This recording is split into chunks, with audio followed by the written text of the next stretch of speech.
السلام عليكم ورحمة الله.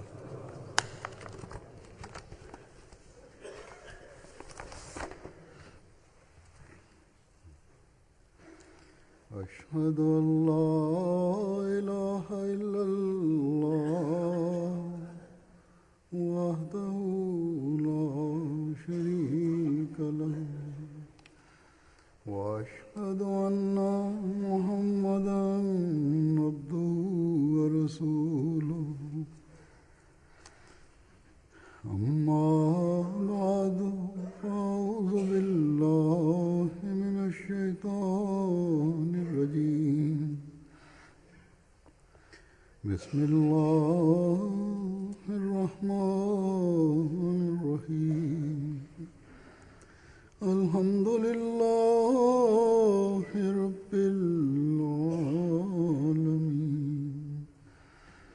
الرحمن الرحيم مالك يوم الدين إياك نعبد وإياك نستعين اهدنا الصراط المستقيم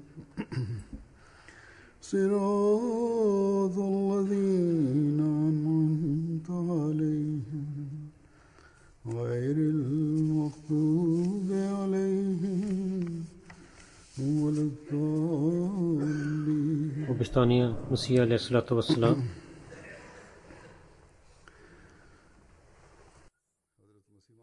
Обещания Месия алейхиссалату вассалам на едно място казва, че Бог не може да се видим с очите, но той се познава със своите атрибути или с молитвите се познаем с него.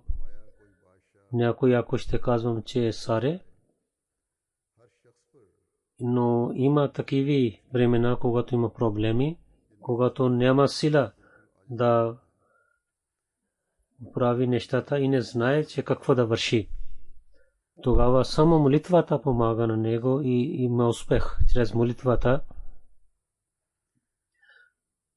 На много пъти обещания Месия алейхиссалату вассалам на места с различните начини той е тълкувал и обяснил това нещо. Последователи на обещания Месия алейхиссалату вассалам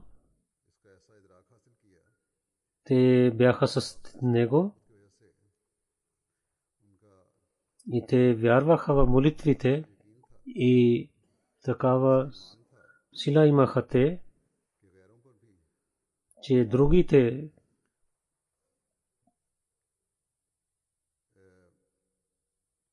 те знаеха, че те се молят и Аллах приема техните молитви. И другите религии, хората, които бяха от другите религии, те знаеха, че молитвите на тях ще бъдат прияти при Аллах. Муслим Мауд, втория халиф разияллаху таала анху казва, че при Месия Мауд алейхиссалату вассалам разказаха един разказ и той много се усмихна. Мунши Руде хан сахиб, за неговата случка, зад Мунши сахиб много пъти идваше в началото в Кадиян и така и той вършеше най-хубавите и важните работи, но нямаше отпуск, но пак той идваше в Кадиян. И с муслимът каза, когато бяхме деца, когато той идваше, както един брат, който много време не е дошъл, не се срещна, въпреки че той идваше много рядко, но с много преданост той се срещаше, както след много години той се среща. Но когато тази случка разказаха, някой каза, че Мунши Руде хан сахиб е такъв човек, който говори когато с магистрат, той се страхува от него. Един път той каза на съдия, че искам да отида в Кадиян. И тогава той отказа. Тогава Мунши Сахиб той беше при съдия. Той каза, че аз иска да отида в Кадиян. Той каза, че няма да ви дам отпуск. Мунши Сахиб каза, че ако така, вие казвате, че много работа има, но аз ще се моля против вас днес. Ако ви не дадете отпуск, няма да дадете отпуск. Тогава този съдия има някаква вреда, че той знае. И тогава той знае. Когато идваше събота, той казваше на другите работници, те вършете рано работата, защото Мунши Руди Хан Сахиб има време за неговия влак, че той да отива в Кадиян. И така този съдия, когато Мунши Сахиб искаше да идва в Кадиян, той даваше отпуск на него. Така той се страхува от него. Те са онези хора, които са своите молитви, техните молитви действаха на другите. И ние също да вземаме полза от тези неща и да се молим и да имаме връзка с Бога. Обещания Масия алейхиссалату вассалам. Има и другите неща, които ще ви разказвам. Втория халиф, който е разказал. И се има напред и развитие в нашата духовност в света. Има различните характери на хората. Понякога хората са много и които са слаби, някои са силни. И понякога, когато има едно време, това е проблем за другите, но за другите това не е проблем. И така те имат различните навици. Или те са по-чувствителни.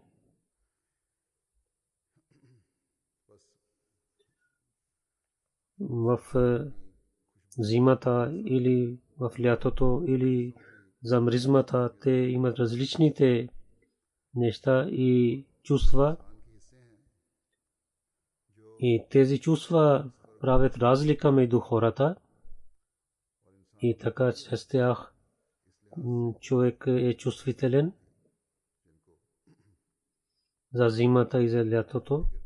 Той има чрез чувства тези неща и за другите неща също. И които нямат такива чувства, те не имат търпение, че има нещо за тези неща. И понякога има хора, които през зимата няма студ за тях, но в другите хора, които се обуват чорапите и другите неща, но те казват, че техните крака са много топли. Но това не означава, че няма студ, няма зима. Но те са чувствителни.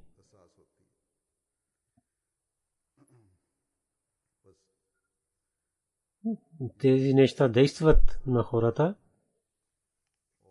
И повече хора имат такива чувства, затова има хората знаят тези неща. И за разлика за тези чувства, втория халиф, той обещания Масия алейхиссалату вассалам разказва една случка. Той казва, че обещания Масия алейхиссалату вассалам каза, че в някой град някои хора се говориха помежду си, че сега е времето за лятото и много топлина има. Ако някой ще яде някои неща, ще стане болен. И ако той ще яде, и в този разговор някой каза, ако някой ще яде толкова това нещо, ще ви дам, те му дам 5 рупии.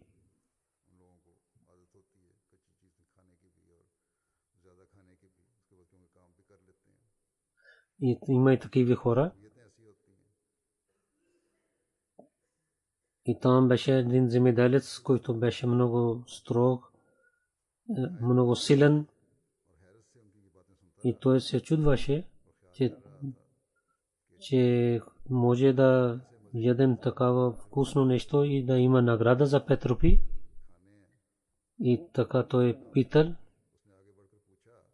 че чрез дървото ще ям или освен дървото. Защото той не знаеше, че само за 250 грам, ако ще ям този плод, и каква е разлика. И затова той беше готов да яде с клонките. И другите казаха, че никой не може да яде толкова плод. Вижте колко разлика има между двама хора. Едни хора бяха, които не можаха да ядат малко плод, и другият един човек беше, който беше готов да яде с клоните на дървото. И той ще вземе 5 рупи награда. И толкова има разлика между хората за чувствата. И това е същото в разлика в духовността. Някой на молитвата действа на някой човек повече, или някой на тях не действа. Понякога има хора, много бързо се молят, се пазват молитвата и така излизат от джамията. За свидетелство за духовността само те могат да свидетелстват, които са по-чувствителни в духовността. И така, че те да се молят и да показват, че тази молитва е приета. Затова в джамата много хора трябва да има такиви, че те да са чувствителни, че те да ядат много духовна храна. И те да се молят и да знаят, че каква е истинската молитва и за какви чувства трябва да има за молитвата.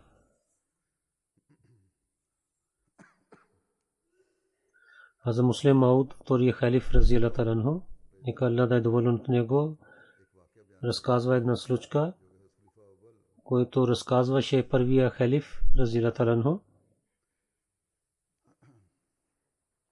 Муслим Мауд разияллаху та'ала анху и разказа за една друг начин, но ние може да знаем това, че при Масия Мауд алейхиссалату вассалам много големи учени хора идваха и те също правиха бейт на него и приеха Ахмадия джамаат. Първия халиф разияллаху та'ала разказваше, че един учен човек, който знаеше много добро арабски език, който беше много известен в целия Индия, но беше много скромен човек.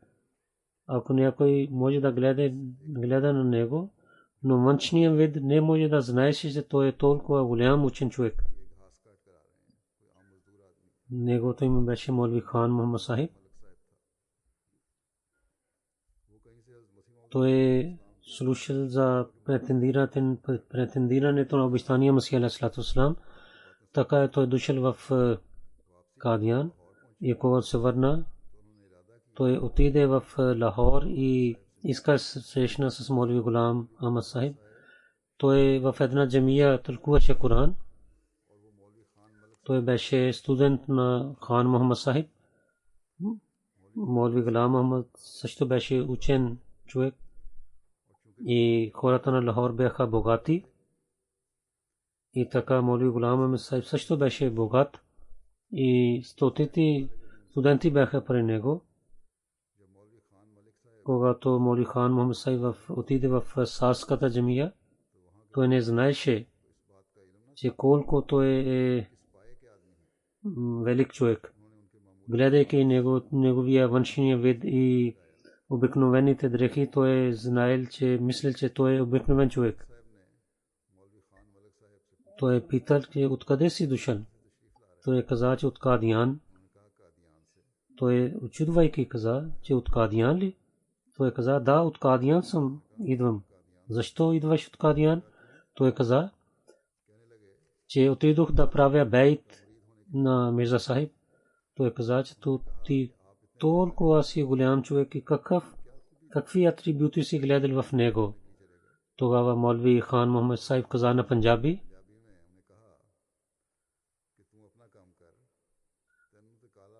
че върши своята работа, че ти не можеш да произнасяш кала якулу. Гулам Мохамед Сахиб беше много известен.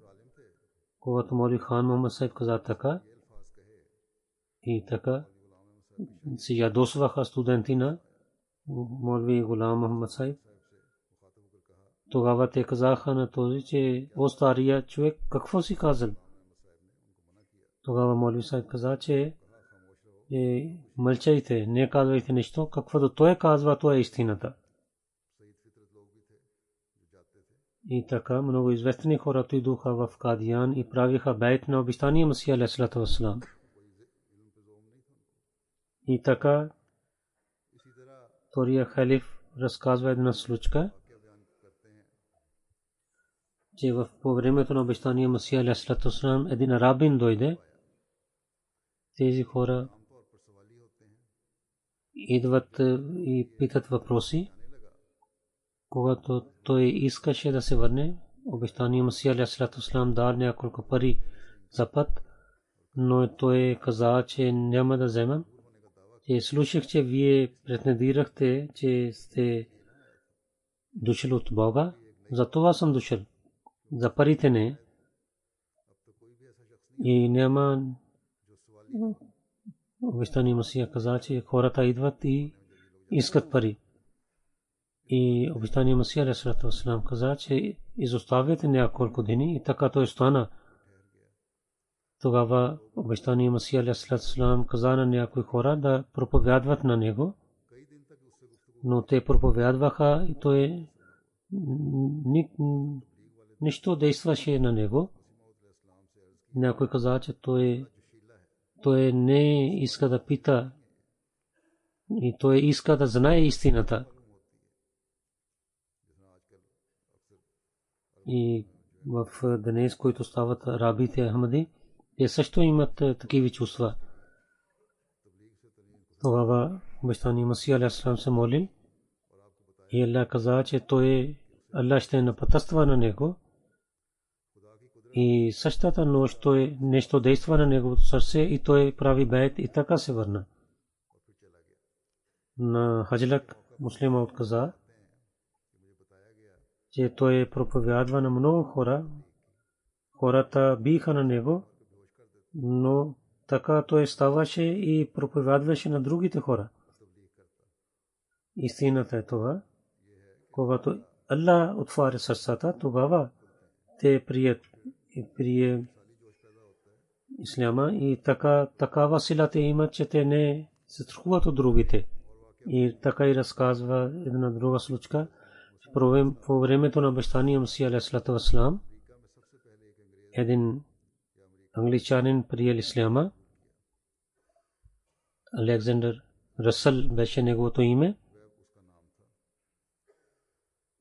И в американски посолство той работеше. И когато публикуваха рекламите на обещания Масия алейхиссалату вассалам в Европа и Америка, така той имаше намерение, че да има връзка с него и така той започна да пише писма на обещания Масия алейхиссалату вассалам и така той стана мусулманин. И той дал своя живот да проповядва за исляма. Така и той дошъл в Индия. Той искаше да срещне с обещания Масия алейхиссалату вассалам, но ходжите казаха на него в някой голям град. Когато той срещна с ходжите, те казаха, че ако ще се срещнеш с Мирза Сахиб, тогава мусулманите няма да ти дадат парите да проповядваш в Европа. и няма да получиш нищо от мусулманите. И така те заблуждаваха на него и той не се срещна с обещания Месия алейхиссалату вассалам, но с много отчаяние той се върна, защото мусулманите също не помагаха на него. Но мусулманите казаха, че ще помагат на него и много пари ще дадат на него, но другите мусулмани нито дадоха пари на него и нито помогнаха. Когато обещания Месия алейхиссалам почина, преди малко той пише писмо, че не вярвах, че вие сте Месия, но много имам болка за това. И на другите хората гледат, че не искат да проповядват. И аз не вярвах в него и така не можах да се срещна с вас. Но той остана до крайния си живот мусулманин и така той имаше връзка с джамата. Най-първият мусулманин той стана в Америка. И обещания Месия каза, че джамат, нашия джамат повече има развитие в Америка от европейските държави. Но в европейски държави също има Ахмадия джамат, но в Америка повече има развитие. Нека Бог да прави, че джамат на Америка да търси такива хора и те да идват под знамето на пророк Мухаммад Мустафа саллаллаху алейхи ва саллям и така да бъдат напътствани. Обещания Месия алейхиссалату вассалам е желаел това, че така да има. И така много хора станаха Ахмади в Америка. И много със сила те станаха Ахмади. И техните потомства не станаха Ахмади за материалния свят или нямаха връзка с джамата. Джамат трябва да Америка да опитва да има връзка с тях. Обещания Месия алейхиссалату вассалам с децата каква връзка имаше, как той възпитаваше на децата. Затова втория халиф разказва, че как да възпитаваме на децата, както играейки да възпитаване на децата. Когато детето е много малко, тогава той играе и така възпитават. Но в детството трябва да разказваме случки на тях, но те не трябва да бъдат лъжливи случки. Обещания Месия алейхиссалату вассалам също разказваше на различните разкази на нас. Понякога разказ на Ной, понякога разказ на Мусей. И те бяха разкази за нас, но те бяха истинските случки. За Хасед Масуд беше разказ в книгата Рефлела, но това им действа и има възпитава. И така и много неща той разказваше добрите като разкази. За възпитаването децата е тези разкази. Понякога има такива лоши разкази, но трябва да има много такива разкази, които възпитават на децата и така учат на децата. Когато става малко голям, тогава учението има, игри има. Понякога родителите казват, че той много играе. Тогава ако той не играе с телевизията и видеото и извън играе, то нека да играе. Но това е учението за тях. И в началото има разкази, след това има игрите. И трябва да дадете време на децата. Ако баща и майка двама заедно ще помагат на децата и като приятелите ще имате връзка с децата, и тогава наистина много проблеми за възпитанието ще изчезват, за които родителите казват. На едно място втория халиф Муслим Мауд разилата лану казва, в детството тези разкази, които казват на децата, че те да не плачат и да нарушава на родителите. ако те са такива разкази, които ще помагат в следващия живот, тогава ще има полза. И сега родителите, че децата да не смущават на тях, те дават iPad в техните ръце или другите смартфони дават. Ако има нещо добрите неща, но те за малки деца не трябва да ги дадем тези неща. Ако те постоянно ще ги използват тези неща, от 2 годишно дете по-малко, тогава лекарите казват, че той понякога тези неща лошо действат на малките деца. Както обещания Масия алейхиссалату вассалам разказваше разкази на нас, и това полза, който има по това време, това действа на децата. Ако той няма да разказваше на нас и децата да смущават на него, той не можеше да работи. И затова, че за нас през нощта, той когато имаше време, разказваше на нас различните разкази, да ние да спиеме и той да работи. Че децата не знаят, че колко голяма работа върши и родителите, и те смущават. И за разказите това означава, че децата спят и по това време нямаше телевизии, затова родителите разказваха разказите.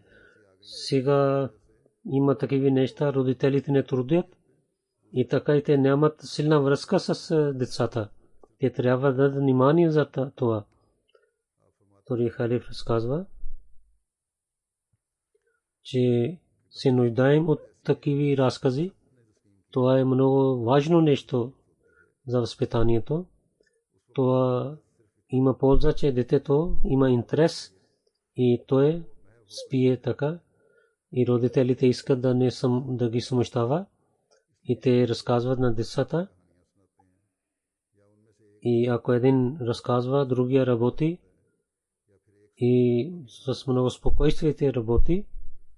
Но ако ще разказвате лошите разкази, но ние не се радваме с това, трябва да разказват такива разкази, да има полза от тях.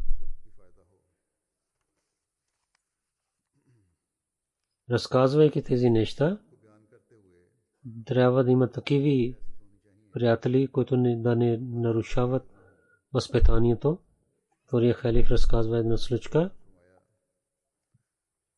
че обещания Масия алейхиссалату вассалам разказваше един човек, и това е разказ, че един имаше приятел, една мечка. Той много гледаше на тази мечка.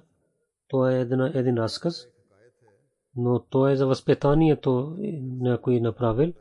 Понякога става така, че човек има мечки, но когато слушах някакъв разказ или разказвам от него обещания Масия алейхиссалату вассалам, това означава, че това е само един разказ за възпитанието и за съвет, че другите хора да не мислят, че други да разказват, че те не знаят, че мечките не сядат с хората. И има такива хората, които такива чувства имат, че те правят същите неща в разказите. Когато сарите имаха, хората казаха, че неговото място е място за лъва. Такива неща разказаха за тях.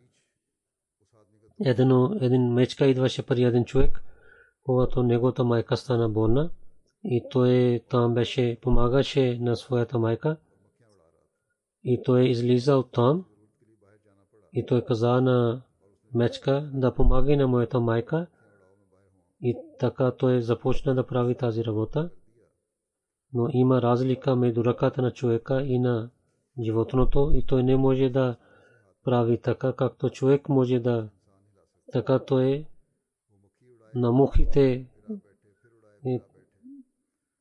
и той мисли, че защо тази муха нарушава на майка на, и той взел един камък и хвърли на мухата, но мухата умира, но също умира майката там. И понякога този разказ казва, че има такива приятели, те от своето нещо помагат, но те дават вреда на своя приятел. Ако той пророк саллалаху алейхи ва саллям за приятелството, какви атрибути той е казал.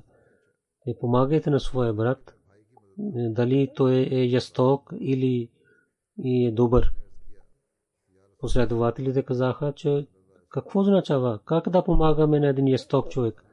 Той каза, че когато вие спирате неговата ръка да бъде жесток, това е неговата помощ.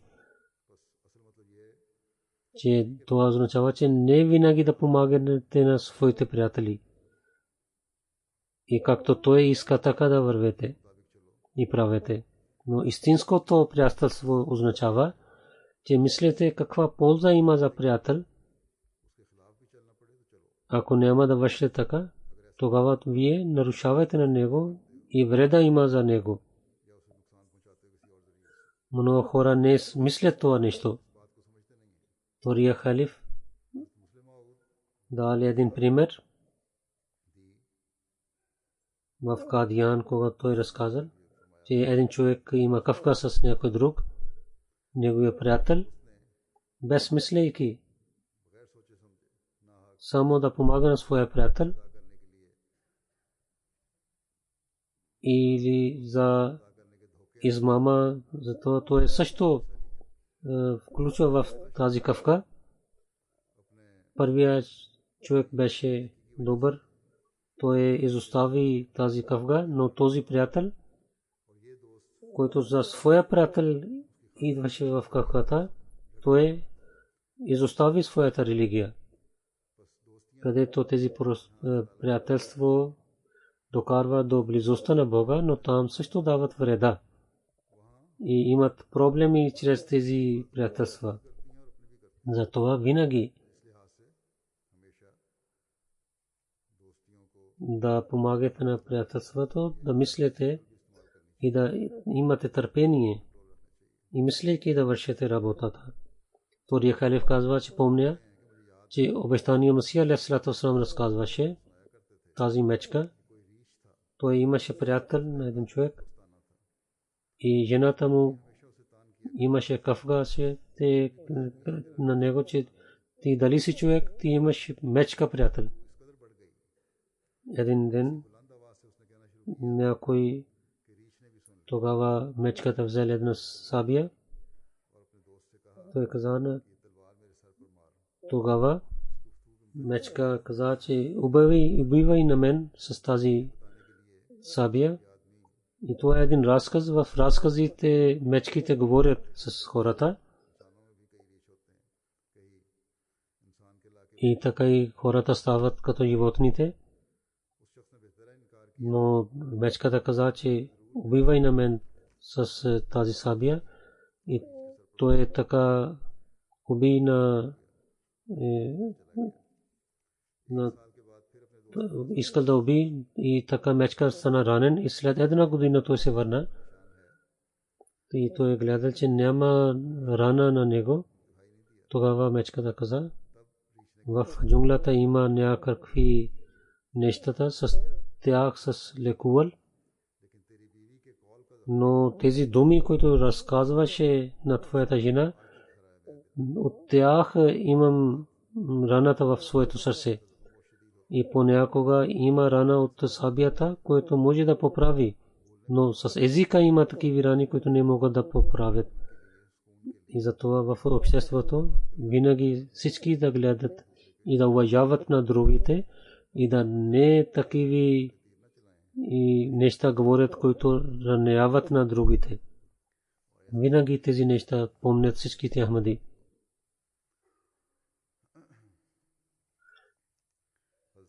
След вярвайки в обещания Масия алейхиссалату вассалам за своята вяра, да пазим вярата си. Понякога има малки неща, които нарушават на вярата. Един човек дойде да помага на своя приятел, но след това той изостави вярата си.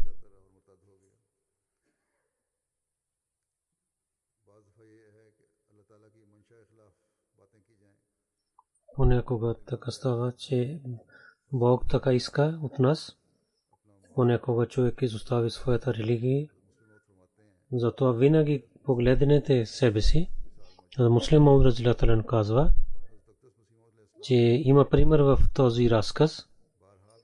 И аз Масих Мауд алейхиссалату вассалам за този разказ много пъти разказал, че Муса алейхиссалату вассалам, когато излизна от Египта, там имаше един враг, Амаил, народ, и той беше много враг на евреите. И този цар каза, че ние ще имаме напрежение. И той се моли, че Аллах дава откровение него, че Муса и от Бога и не може да казва се против него. И този цар и прави така също, както дявол правил с Адама, да изкарва навън от раята. И така и той много взел бежутите и против Муса отиде и дал тези. Той ти отговори, че няма да има против Муса и молитвата. И там той получил този отговор.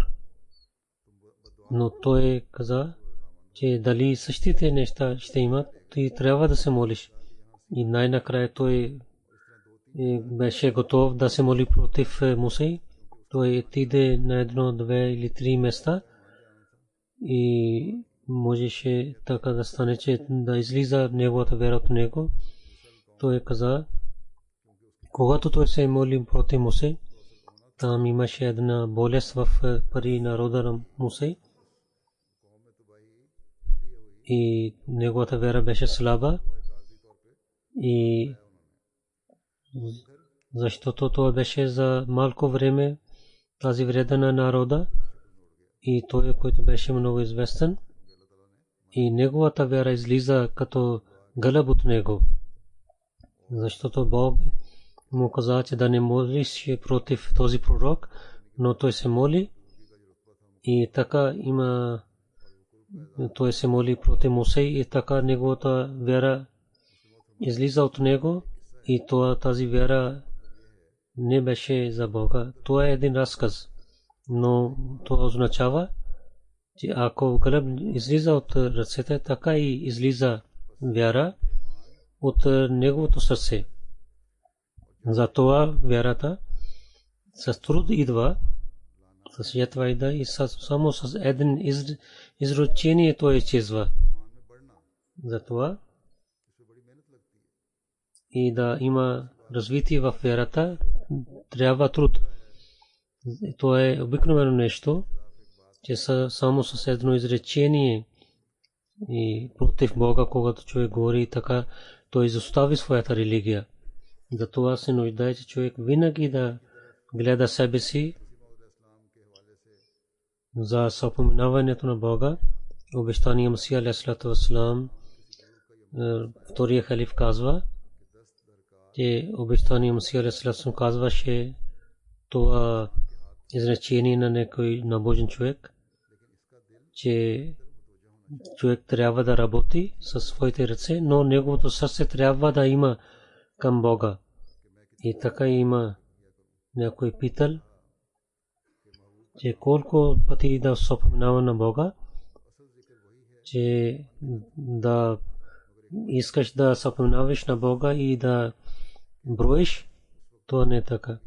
Но човек, ако на едно време седи и споменава на Бога, то е хубаво да изостави другите работи и да седне и да споменава на Бога. И то е правия начин, че хората, които сега са материални неща, те трябва да изкарват време за споменаването на Бога и така да изкарват време и така и ставайки и седейки да споменават на Бога и много пъти да хвалят на Бога, да слушат внимателно за религиозните неща, да помнят и след това да изпълняват тези неща. Това е целта на един вярващ. Да слушат речове, проповеди или за временно да четат нещо и да тези неща действат за малко нещо или да не подчиняват тези неща, няма да има полза от тези неща. Вторият халиф разказва, че обещания Масия алейхиссалату вассалам за възпитанието на хора каза, беше дал лекция на жените за няколко дни. Един ден той каза, че да трябва да изпитвам на жените, те дали разбират на моите неща или не. Една жена беше дошла от навън, Кадиян. Обещания Масия алейхиссалам питал, че от 8 дни произнася лекция, дали си разбираш нещо. Тя каза само, че те са думите на Бога и на неговия пророк. Обещания Масия питал, че още какво. И така той изостави тези лекции и каза, че нашите жени са такиви, че те не знаят нищо за религията и много труд трябва да имат да знаят за религията. Вторият халиф казва, че същите неща има при мъжете и много мъже са такиви. И гледаме понякога са обратно. Няколко жени имат, знаят религията повече от мъжете.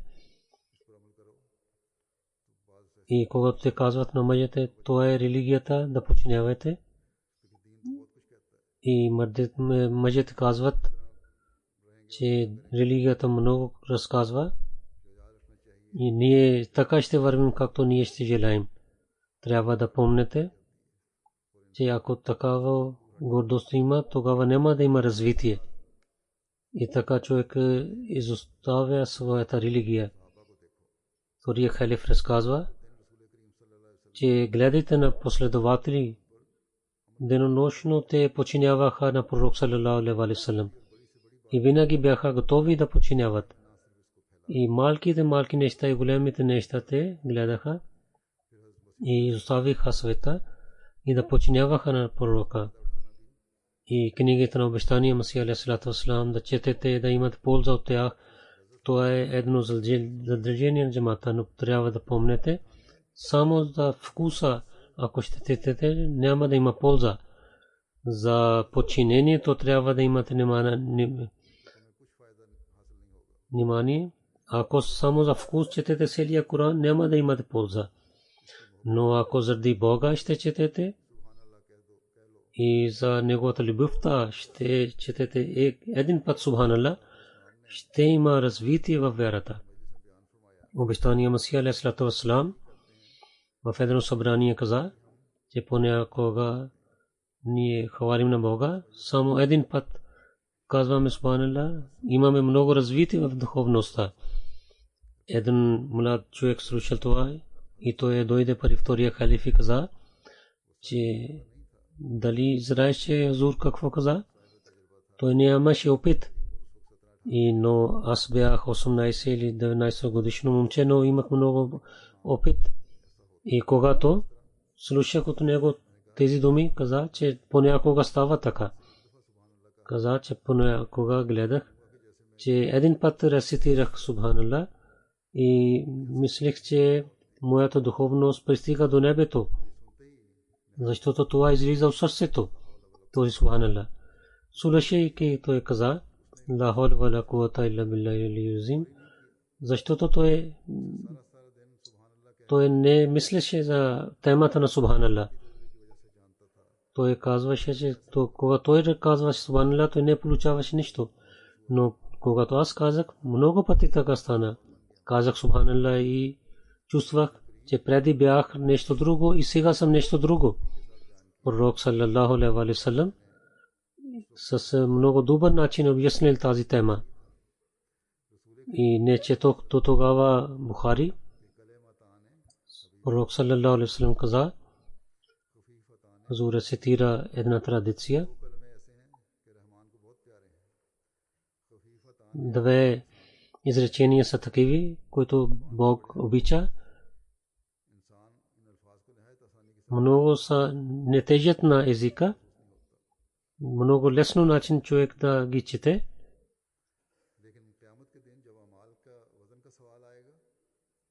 Но в страшния съд ще тежат много за наградата. И накъдето те ще има, там ще има награда на човека. И какви са те? Субханаллахи ва бихамдихи, Субханаллахил азим. Той каза, че много пъти рецитирам тези изречения. Гледах, че един път, когато чета тези изречения, и моята душа има развитие в духовността. И ако човек мислейки за Бога и за неговите заповеди и да опитвате да подчинявате на тези заповеди, и понякога от сърцето излиза хваля на Бога, човек мисли, че това действа на сърцето. Нека Бог да даде възможността на всичките нас, който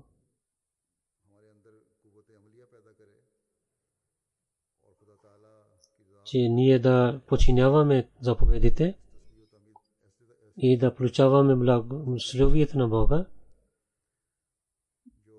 и така да хвалим на Бога, че да нашата душа да отиде към небето и да имаме развитие и да получаваме близостта на Бога. Амин.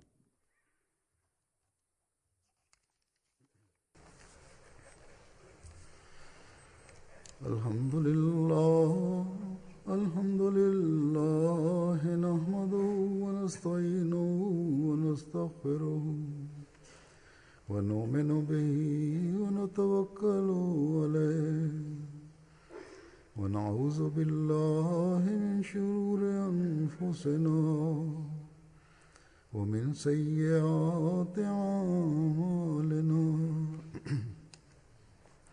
من يهده الله فلا مضل له ومن يضلل فلا هادي له ونشهد أن لا إله إلا الله ونشهد أن محمدا عبده ورسوله. عباد الله رحمكم الله، إن الله يأمر بالعدل والإحسان وإيتاء ذي القربى وينهى عن الفحشاء والمنكر والبغي يعظكم لعلكم تذكرون. اذكروا الله يذكركم اذكروا الله يذكركم وادعوه يستجب لكم ولذكر الله